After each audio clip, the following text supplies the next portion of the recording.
Hello and welcome to Work Inspired. I'm your host, George Lucas Pfeiffer, and today, as usual, you're in for a treat. What's not usual is that we are recording this as a two-part episode. Partner and Senior Vice President of Workplace Strategy for CRG, Geoff Kasselman, has generously agreed to share his time with us, and what he has to say is so insightful that we wanted to share it with you in two episodes. So in this first part, we're going to be talking about change, the future, disruptive technology, and then we'll continue the conversation next week. So if you haven't subscribed to the show, please be sure to do so that you're first in line for when we release part 2. But let's get started with episode 1 in the Geoff Kasselman experience. This is Work Inspired, and it starts right now.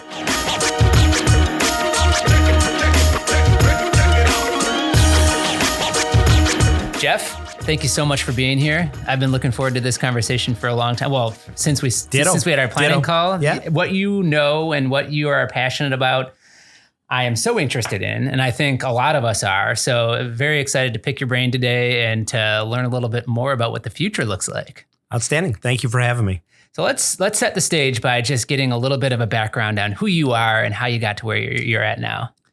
Sure. Well, I moved from Michigan to Chicago when I graduated from college, and I entered the commercial real estate business. It was something that my father had been in the Detroit area, and he was kind of big man around Detroit, and so I didn't want to be out of his shadow. Mm-hmm. So I came to Chicago to try to make my own way, and it was pretty smooth sailing until a couple things happened. One is he had a series of brain tumors. And he became disabled and never actually went back to work, but lived a fairly long time throughout that process. And I'll come back to that in a minute about why that's relevant. The other is that in .com, which was 1998, 1999, 2000, I saw a sea of people thinking outside the box and making all this money.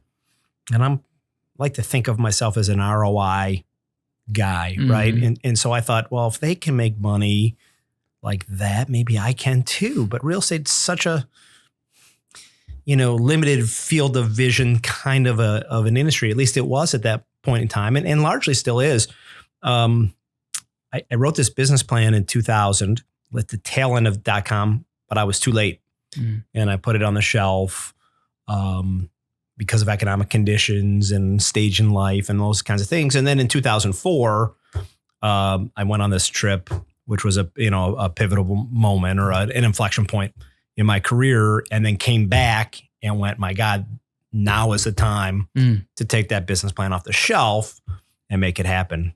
At that point, I started my own company, and I successfully brought real estate services together with technology and innovation, best practices, services, together with energy and sustainability services and best practices. And I offered that as a bundle. And no one in the market had ever done it before. Still today, very few people could do all three effectively. I fumbled my way through it, quite honestly, early on. I knew the real estate stuff. The other stuff was sort of self-taught, but we built a company and all through the Great Recession, right? We were profitable. We had a good 10-year run. I don't know any services company that could tell you they were profitable during that time. Right. So it was one of my, honestly, probably my greatest career accomplishments was building a firm through really horrible market conditions. And then great things started to happen. I went over to Newmark. I had a big senior level job. The market turned for the better. Things really started to go well. And it gave me an ability to leverage all that stuff that I had built up to that point in time. And now I've sort of flipped from the services side to the construction and development side. And I'm learning all over again, which is really a neat thing. So that's sort of the career in a nutshell. Tell me about CRG. Well, CRG, it's the development arm of a very large privately held construction company called Clayco. Or Clayco Enterprises is the umbrella entity. And then underneath Clayco Enterprises is a series of companies that are related and do business together, but they all have their own go-to-market strategy, which I really like. But, we vertically integrated, maybe a little bit overused, terminology in today's market, but we are vertically integrated. We can service any project in any sort of bundle. Those companies include Clayco Construction, Ventana, Curtain Wall, Concrete Strategies, Tilt Up Concrete Company, Lamar Johnson Collaborative, LJC, which is a architectural and design shop, and a big one, about 250 architects. And then CRG, which is the development entity. Okay. And so when we build buildings as a developer, we use Clayco quite often, maybe 2 out of every 3, not 100%, but certainly they're our go-to partner. Same with the other companies.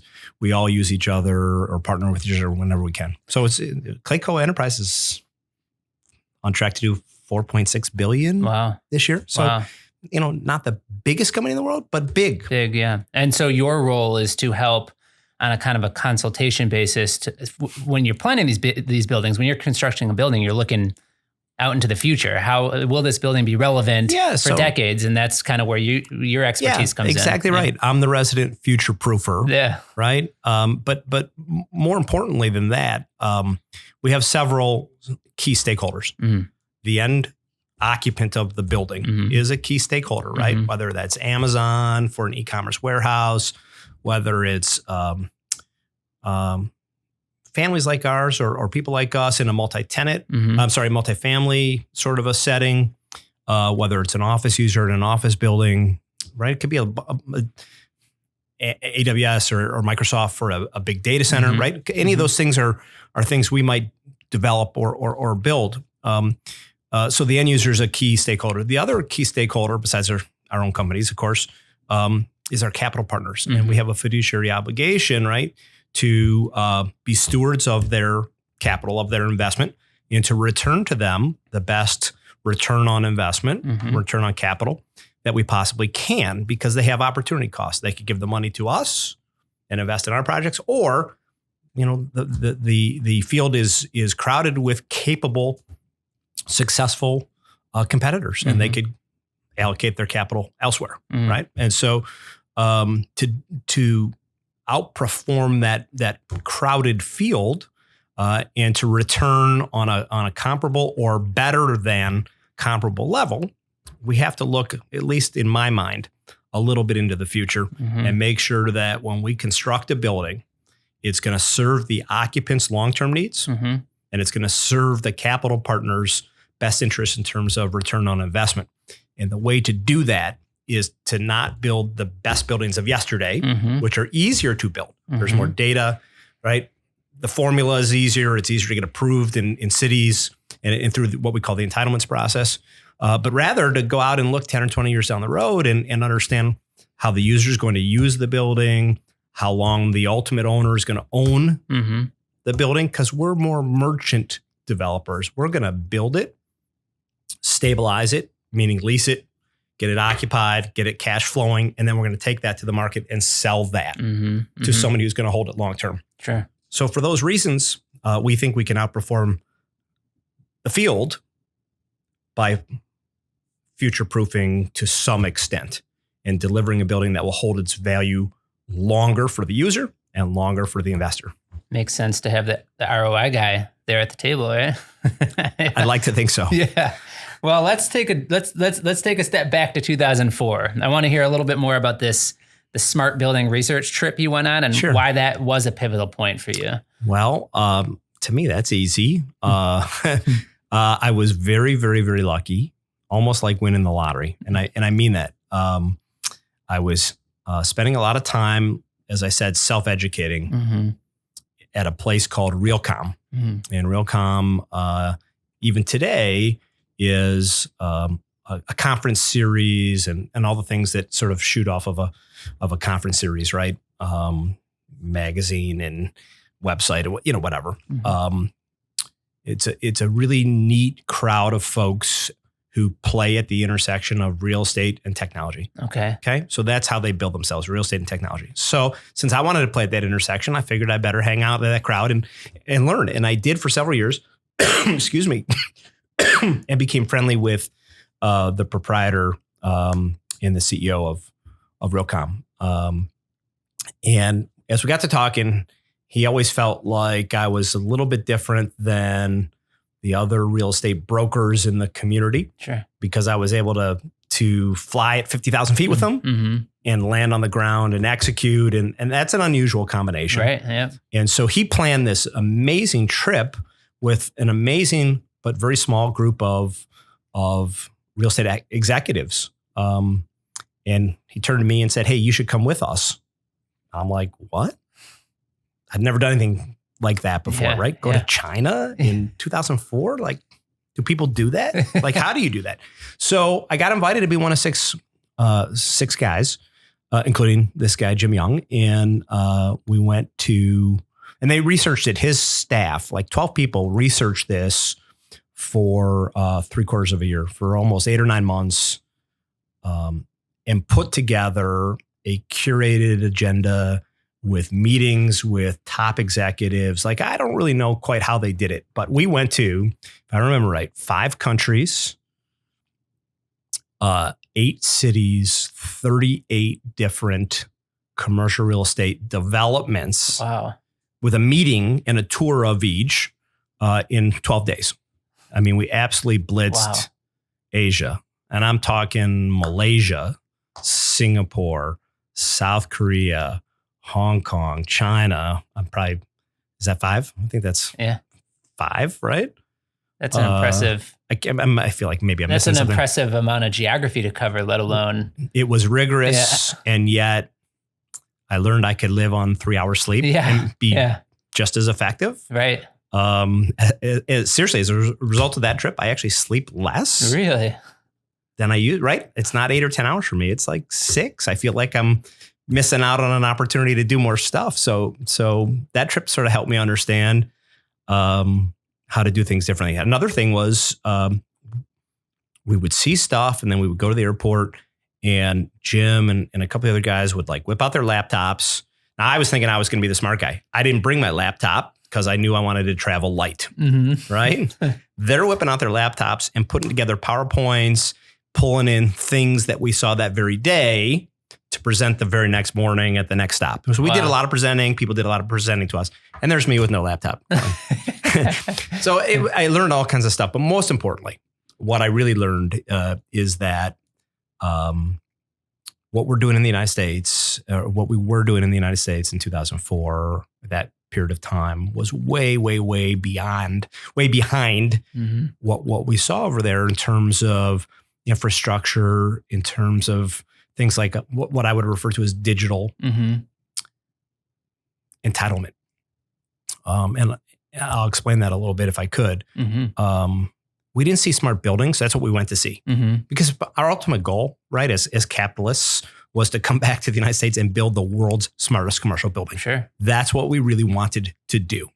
So we wanted to go see the smartest buildings and to see what was happening and how they built it and was it working and what could we do better or different.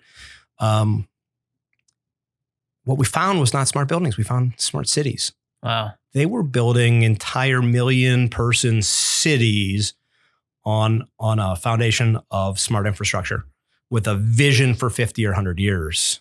You know, city after city, development after development, developer after developer, government after government. And we just went, oh, we misjudged the scale of this. It's just, so then we realized about halfway through the trip that we hadn't met anybody over the age of 40 years old the entire trip. Really? At any of these stops. And we're like, hey, where's all the old guys like us? Like, you know, experience and they're like, oh, well, we call that the lost generation.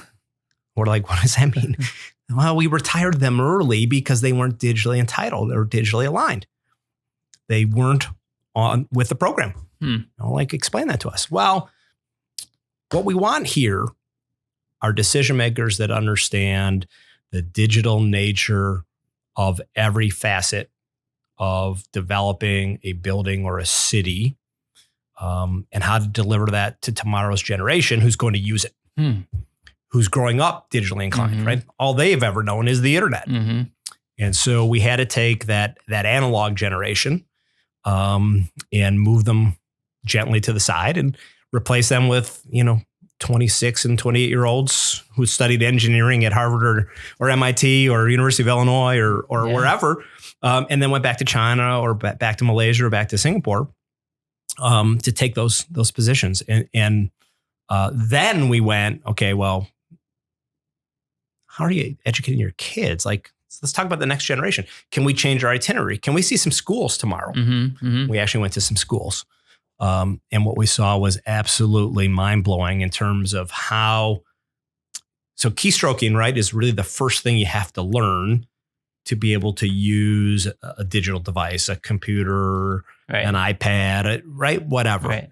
And so the minute that a student, roughly the age of 6 years old, 5 years old, first grade-ish, can handle keyboarding, they teach keyboarding.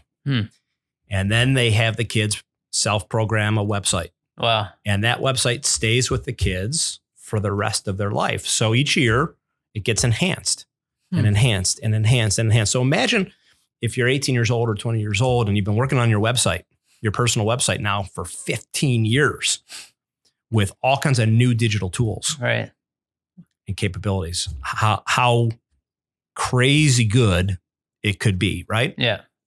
We're like, that's cool. But, 6-year-olds are 6-year-olds. Doesn't matter where you live. They're going to drop laptops. They're going to forget them at home. The dog's going to get into, I don't know. Right? They're like, no problem. And they wheel over a cart that's humming with powered replacement laptops to swap in for the day or the week as needed. It's just like, this is crazy. This is how every kid's being, this is in Seoul in South Korea, which is about the most digital population I've ever seen. First of all, internet was free and it was everywhere. So I don't know when you became aware that you could leave your home and get internet outside of the home, right? It probably wasn't 2004 though. No. It probably was actually much later than that. Right. We went to a McDonald's, free internet. We walked by a theater, digital kiosks for tickets, unheard of in 2004, and free internet while you're at the movies. And the message from the South Korean government was, we're giving it to you for free. Use it, collaborate, innovate. This is our gross domestic product. This is our national export innovation. Right. This is the only way we're going to compete in the world. We don't have the resources that Russia or China or the United States has, right? We don't grow wheat. Right. We don't have cattle. We live on the edge of a very rocky, mountainous area where we can only really develop the ring. So this is how we're going to compete in the world. This is 2004. They were texting. We're like, what are they doing?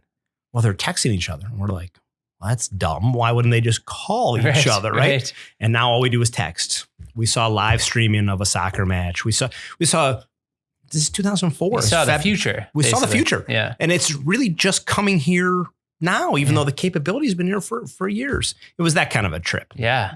So I'm sorry for all that's great. The anecdotes about it. But we came home. On the way home, we all said, well, this is a game changer. Things are just different for us now. Well, what are you going to do? I don't know. I'm going to think about it. But I just know it's different now. Yeah. And all of us made, except for Jim, who still runs Realcomm, even now, all of us made significant career moves or changes to better align with what we personally witnessed. And I went back in 2005. So we did that tour the following year for people who wanted to pay to see what we saw the year before, because it got a lot of press and a lot of people were like, oh, I'd do that. That's amazing. Right. So he needed a tour guide who had been there and he paid me to go the year after. And it was like, wait, you're going to pay me to go? I get to go again. You bring your computer this time? And everything that I witnessed that I'm still wondering if it was real, I got to go and pinch myself and go, my God, this is authentically. And what they did in a year's time, right? Last year, they were planning a city. I'm here a year later, and there's 70 buildings built. And it's like, what? So it really gave me the ability to come back to the United States. It sort of put me on the speaking circuit a little bit. People wanted to hear, really wanted to see my slide deck and see what I saw and hear what I saw. And then I guess sort of got passed around. So somebody would see it and say, oh, you have to see Geoff's deck. And And he started getting invited to show it off, which was kind of Yeah. cool. Got covered by the Chicago Tribune of all the things, right? Front page of the business section on a Sunday. Congratulations. Which was way cool. But I took that business plan that I wrote in .com and dusted it off and tweaked it and launched it. So that was 17 years ago, 16 years ago at your second trip. Yep. And you saw back then that here in the West, United States, we were real far behind what they were doing in Asia. Is that still the same? Is that still the case today? Has any progress been made to kind of like, I mean, 6 guys coming back from that trip saying, oh my goodness, there's so much for us to do. You know, you wanted to build the smartest building in the world, but yet you saw the smartest cities in the world being created. Has anything changed in the last decade and a half? I know we're going to talk a little bit about what the future looks like here, but bring me up to the present. I think the answer is so much has changed, but not enough. Okay. Right. Okay. And there is a digital divide. And I define it much differently than most others. And to me, the digital divide is that societal digital alignment and entitlement, where every person in the discussion shares that digital capability, understanding. It's an entitlement, like I said. It's an alignment of interests, right? Sure. And we don't have that here now. And they've had it in Asia for 15, 16, 17, right. Who knows, maybe longer than that, right? Right. Since I witnessed it 17 years ago. So what they've done is they've leveraged that, and that digital divide has actually gotten wider, not narrower. And yet here in the United States, locally, we're doing things much more digitally than we ever have. We have a much better understanding of the path forward. The fact that the current administration wants to do an infrastructure bill that includes a whole lot of set aside for digital infrastructure, EV charging networks, internet access, shows that we understand it, and we desire it. But I don't think it's about catching up anymore. I don't think there's any chance of catching up. I think at this point it's do the best you can with what you can. The other issue here in the United States, there's a couple. First of all, our geographic expansiveness is so massive and on a different scale than in Asia, with the exception of China. Those are different physical and distance and geospatial issues to solve. Sure. Okay. In terms of infrastructure and digital access and things like that. Number two, we make a lot of money with the current way or the recent ways of doing business. And so there's a whole lot of, if it's not broken, why are we fixing it? Right. Okay. So I can take issue with it, but I'm simply, I think, trying to objectively report it now. Well, it's nothing new to what you were talking about with real estate, right? But the last thing really is that the decision makers here weren't retired early. They are definitively analog in age and capability and understanding. And if you ask them to weight a decision in favor of, let's just use a broad term of digitization and preparing for Gen Z or Gen Alpha, they don't understand it and don't prioritize value to it. They made their mark in the world without computers, without internet, without electric vehicles, without Wi-Fi. What's the fuss? Right. There's other ways to do this. I did it. You can do it. And so the people that make those decisions or control those huge troves of capital in their 50, 60, 70, no disrespect to anybody, right? That could easily be me. I just chose to align myself, with the digital generations coming behind me rather than with that. But I'm squarely on the fence, right? I'm 55.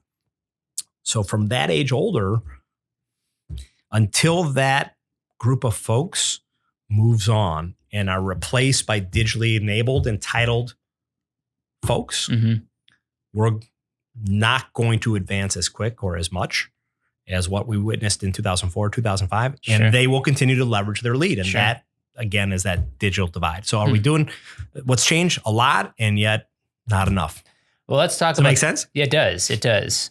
I was going to ask about how much of a wild card is innovation, is as far as an accelerant. If a groundbreaking, new technology or new digital part of infrastructure gets created, can you leapfrog a few years? But I think that question will be answered a little bit when we talk about the pace of change.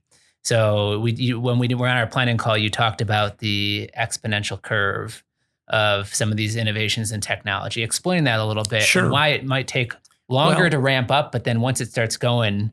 Sure. Let me start by just, and I'm not here to give any science or physics lessons by any stretch.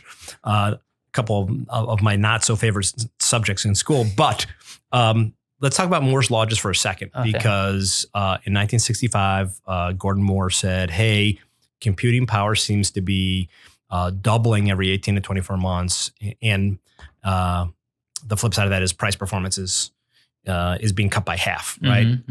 So prices are going down at the same time that computing power is doubling. And so if you have a small amount of computing power and it doubles, not that big a deal. And if it doubles again, really not that big a deal. But if it doubles again and again and again and again for 30 iterations, and you plotted that on a curve, on a graph, the curve would look very flat, almost linear originally, and then it would hit the knee of the curve, as they call it, and then it would shoot skyward. And that's where we are today with Moore's law, right? One or two more iterations would be 30 or 31 doubles.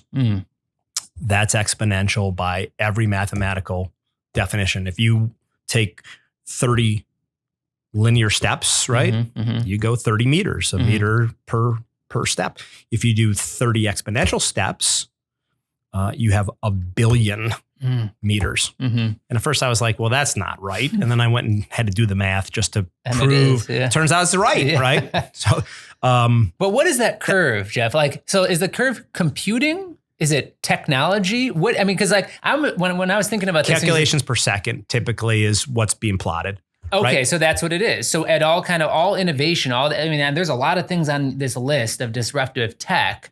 And this thing right here, 11 trillion transistors in here, capable of doing 12 billion calculations per second. Billion. A billion of anything is a lot. 10 or 11, 12 billion's really a lot. And we all have that in our phones in a small amount of space. Plus they got cameras and other stuff in here too. So It's like, what? So you really can kind of wrap a lot of this technology into this same Moore's law, we are at a spot on the curve is what you're saying. It's not that there's a curve for 3D printing and a curve for EVs and a curve for... They all look the same. Okay. They all effectively, if they are exponential in nature, and not everything is, but a lot of things are.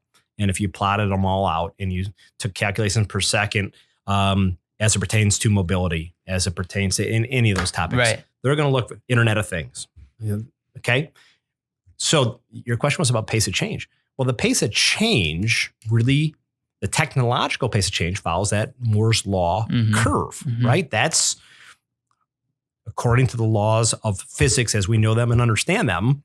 That's as fast as change can occur. Okay. And powered by math and an underlying calculations per second, which drives who can do what in what power and what speed. Right. Okay? Right.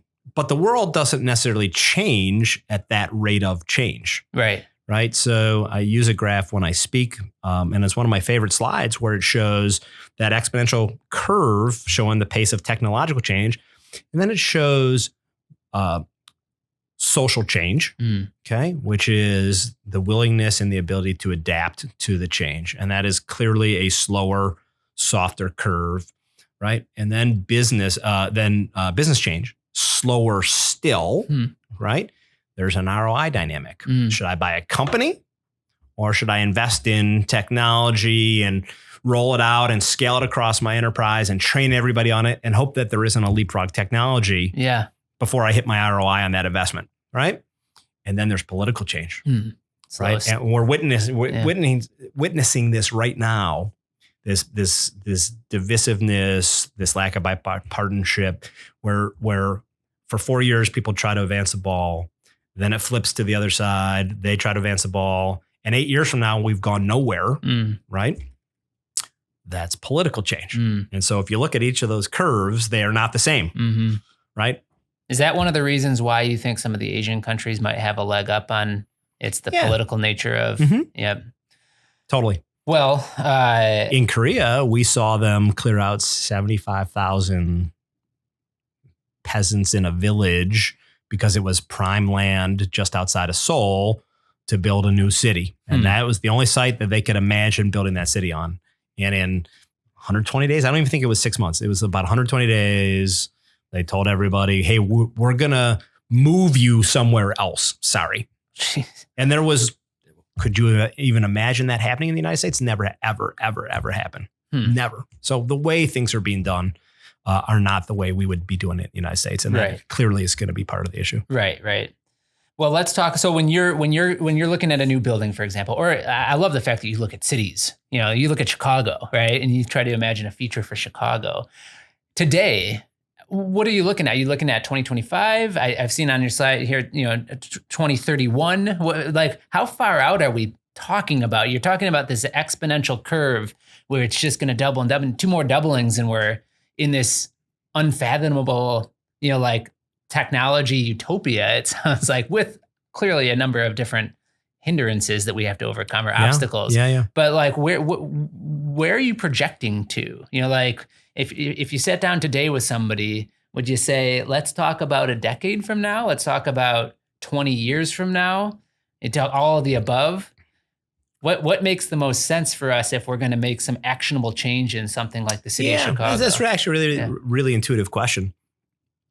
Bill Gates said, and this is about 17 or 18 years ago that he said it. So it's in my mind, sort of a poor man's Moore's law in its own right. He said, we tend to overestimate the amount of change in the next 2 years and underestimate the amount of change in the next 10. Right? And I think he's spot on with that. And so we could talk about change this year or next year, and it wouldn't feel like all that much change. Right?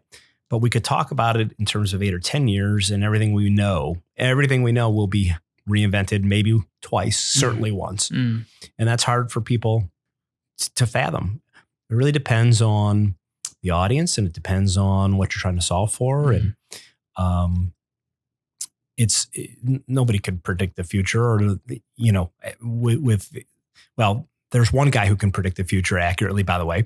There was no Nostradamus in the day. In today's world, there's Ray Kurzweil. And Ray Kurzweil's a pretty famous guy. I think his title today officially is Director of Engineering at Google. But that really doesn't explain his accomplishments in the world. And I've been fortunate enough to, spend time with him on multiple occasions. So really an interesting guy. I've read his books. It's heavy reading. If anybody wants to check it out. His theory is the theory of singularity, right? Where by 2045, and he's pretty specific as to like when, September, October. I mean, really, like, come on, really? Wow. Dude, like, his theory of singularity is that people and machines come together as one irreversibly for the rest of time. It is not a future that I'm personally looking forward to. I'm not endorsing this, okay? I've resisted it, quite honestly. It doesn't sound that good to me. And yet I'm reluctantly convinced this is exactly what is likely to happen. And the reason this is relevant to your question is he is probably the world's greatest living mathematician, and he has studied exponential growth curves his whole life. And so he's able to accurately predict what happens when a particular subject matter can be mathematically assigned to one of those exponential growth curves. And he can say, this is what's going to happen in the early years, like maybe with blockchain. Doesn't seem like a big deal, right? Yeah. Because it's on that flat part of the curve right now. Right. And people are going, it's a yawner. They're dismissive of it, but they don't understand where it's really headed mathematically. And he does. And so he can start to make predictions about hits the knee of the curve and then it goes sky high. And so he has predicted, I don't have it memorized, roughly publicly on the record, 150, 170, 180 really significant events in the world. and his accuracy rate is like 87%. Wow. And the times he's been wrong, he was off by a year, but not really wrong. Off by a small iteration, but not. Arguably, he's 100%.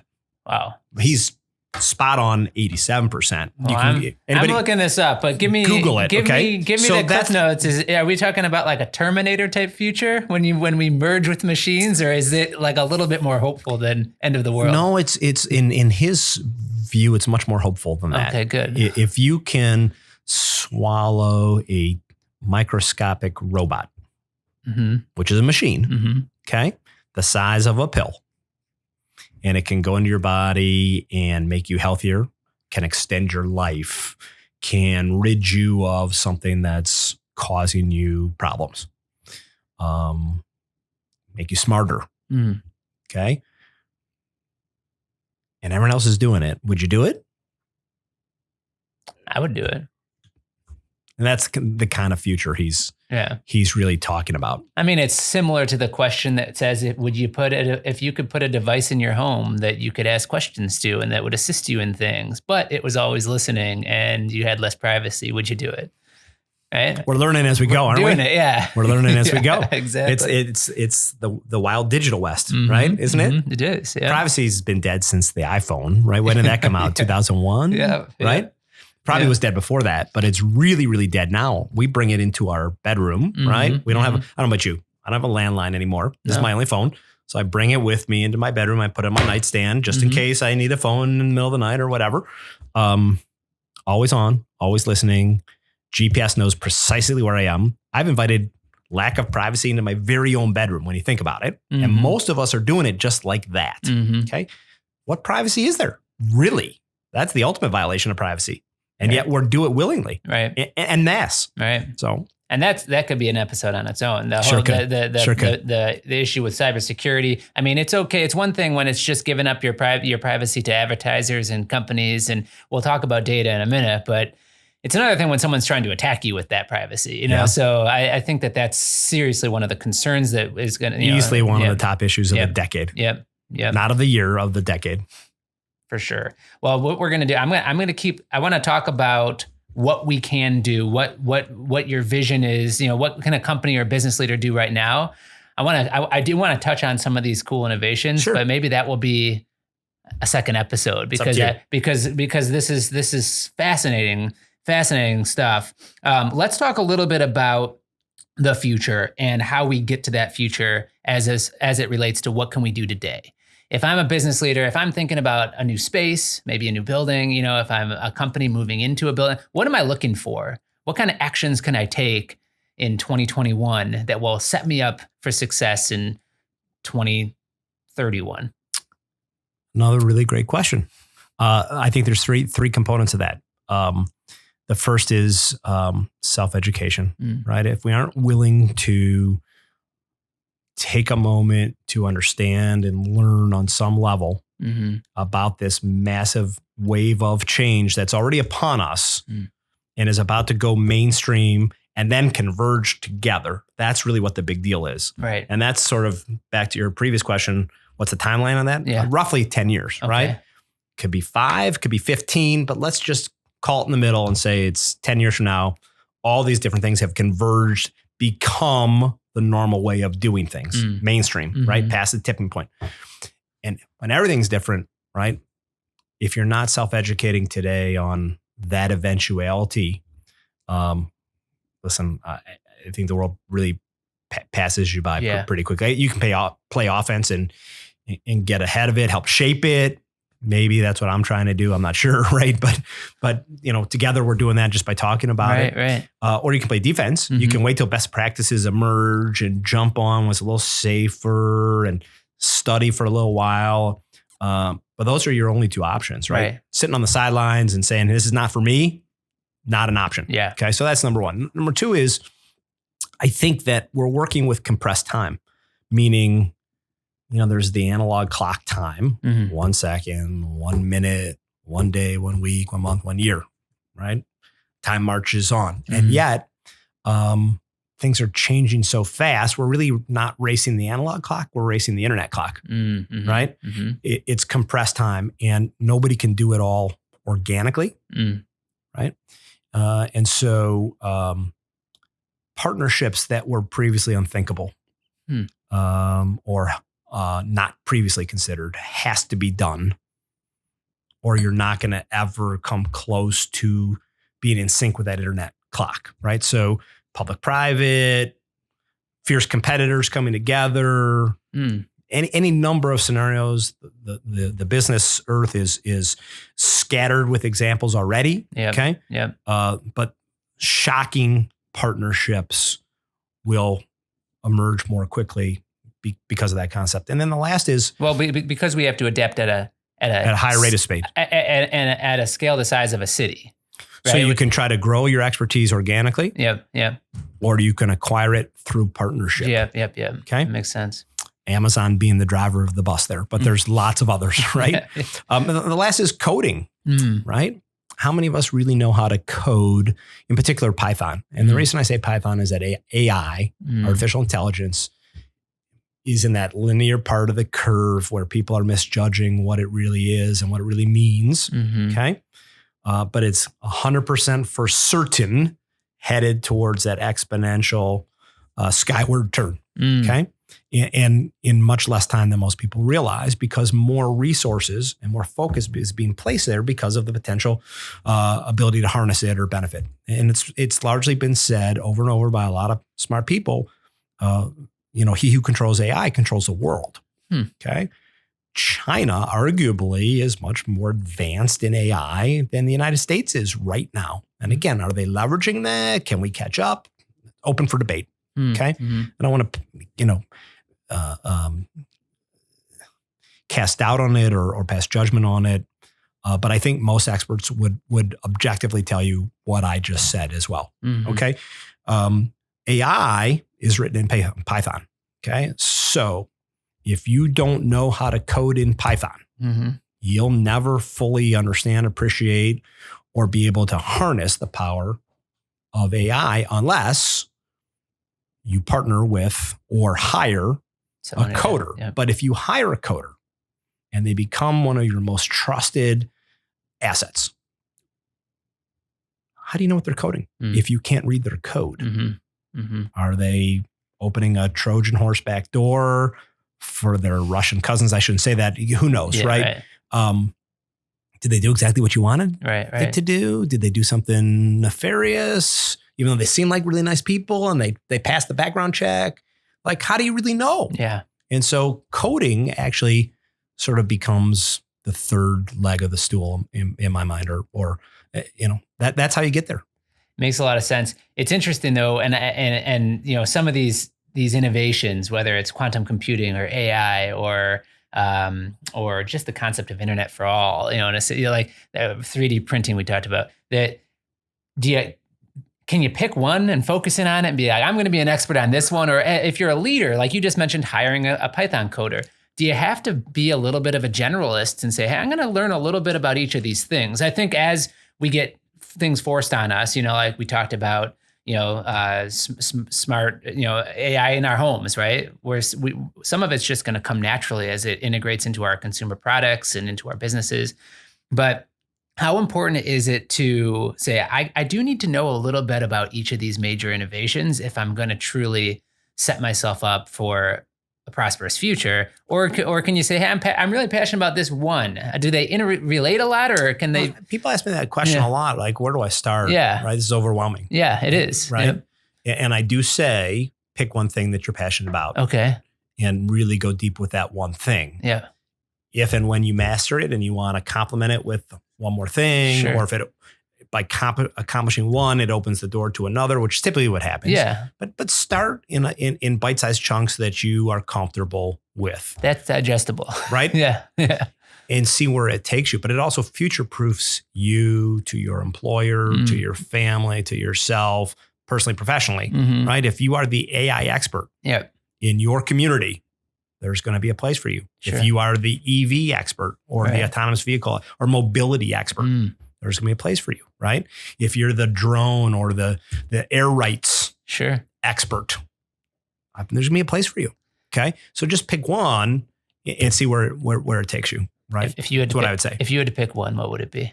Gosh, that's a great one. I'm past that point because I don't want to say mastered all this stuff because I let's put haven't it this mastered. way. Which innovation are you most excited about in the next decade? That's a great question. For me, I'm most excited about ultramobility and the ability to go anywhere safely in a fraction of the time it used to take at a cost that will shock people because it will have achieved scale. Yeah. And at scale, you can go London for lunch, back for dinner. Really? Unthinkable, right? Yeah. Unthinkable. And yet in our lifetimes, it's probably a thing. Not in 10 years, right? But in our lifetimes. Okay. That's probably what I'm most excited about because personally, I like to explore. I like to see. I like to experience. I like to meet new people. Right. So I'm particularly excited about that. I will share a little anecdote though. Just before COVID, that summer before COVID, I got invited to this real estate tech speakers conference. And it was in Jackson Hole and I was super excited. Like, again, I don't know quite how I got invited, but I am so happy I did. And I went and I met a guy named James Whitaker, who isn't quite as well known as Ray Kurzweil or Peter Diamandis, but probably should be. He's an engineer.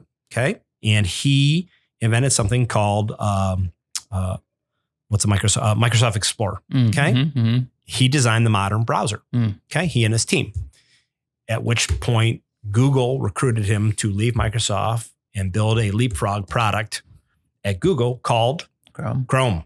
Exactly. Okay. So James is there and we're at a small table. I can't remember, 6 or 8 of us. And we're debating this very question. What's going to cause the greatest amount of change? And we're talking about robotics and Internet of Things and 3D printing. We're all going to eat 3D printed food. And we're going, yeah, I don't know, but we probably will. Yeah. But, and he's quiet. He's saying nothing. And by the way, I don't know how you feel about, F-bombs or swear words on your podcast, but I will just reference how crass he was about it. And he said, you guys are all effing out of your mind. You clearly don't know what you're talking about. There's AI and then there's everything else. Really? And you can stop talking about other stuff because the AI layers on top. Right. So anything that you can talk about, when you layer AI on top, it's a game changer for that topic. Right. So you're talking about the wrong stuff. Forget it. Learn AI, live it.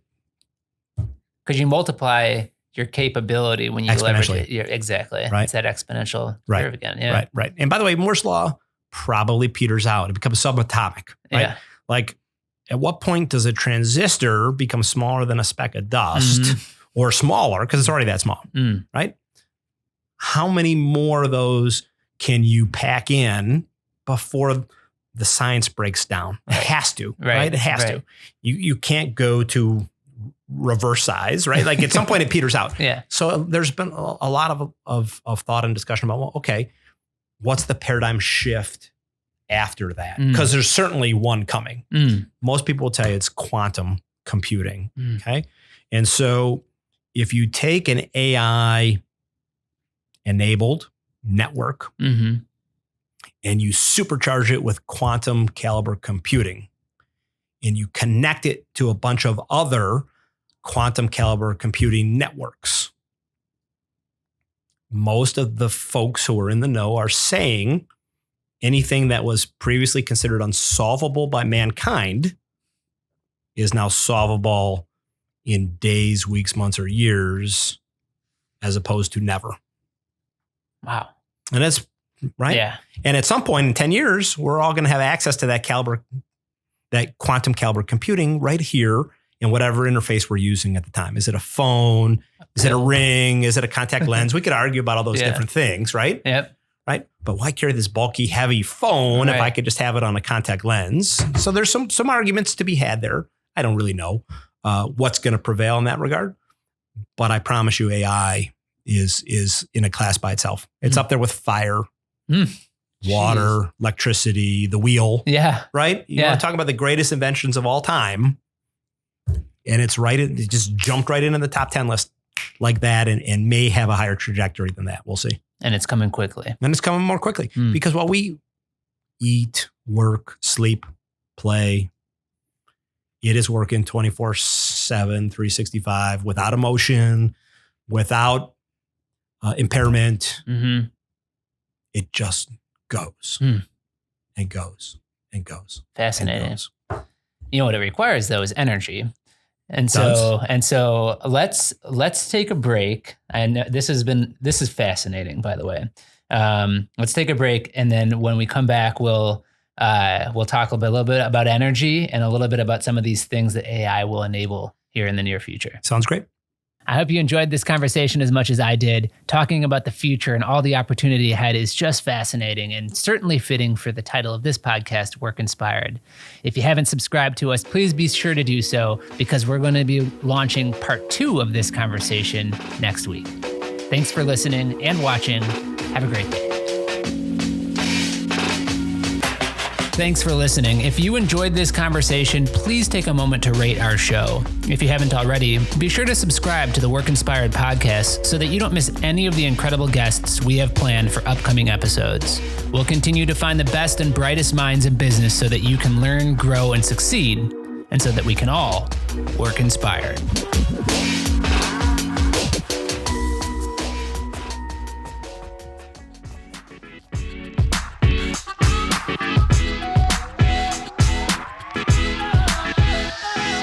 Work Inspired is brought to you by BOS, a leader in commercial working environments and a Hayworth best-in-class dealership.